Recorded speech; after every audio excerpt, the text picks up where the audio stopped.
और एक शख्स, वो लीडर जो इस मुल्क को श्रीलंका नहीं बनने दे रहा, कानून को हम हाथ में नहीं ले रहे, अपनी जान की परवाह उसने नहीं की। अगर आज श्रीलंका नहीं बन रहा तो उस हुक्मरानों के बीच में और अवाम के बीच में एक ही शख्स दीवार बन के खड़ा है, वो इमरान खान है। ये उसी को ही खत्म करना चाहते हैं,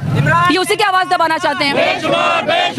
लेके रहेंगे आज़ादी, तेरा बाप भी देगा आज़ादी, ये किसके नारे हैं, किसको कह रहे हैं? देखिए ना, जब एक मुल्क की स्टेट, मुल्क होता है या स्टेट होती है, बेसिकली स्टेट होती है धरती,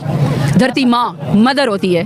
और माँ का काम होता है अपने आवाम को प्रोटेक्ट करना, उनके फंडामेंटल राइट्स की पासदारी करना, उनको तहफ़्फ़ुज़ देना। अगर स्टेट ही चोरों के साथ मिल के लोगों के ऊपर टीयर गैसिंग करे, हक आवाज़ के उठाने वालों को गोलियां मारनी शुरू कर दे, बावर्दी पहनकर आने वाले लोग ख़वातीन को सड़कों के ऊपर घसीटें, गाड़ियों के शीशे तोड़ें, चादर और चार दीवारों को पामाल करें, तो ये आवाज़ें यही आएंगी कि हक हमारा, आज़ादी। अभी आप अब आए, थोड़ी देर पहले ये जितने ये नारे लगा रहे हैं, ये कह रहे हैं कि इमरान तेरे चाहने वाले गैरत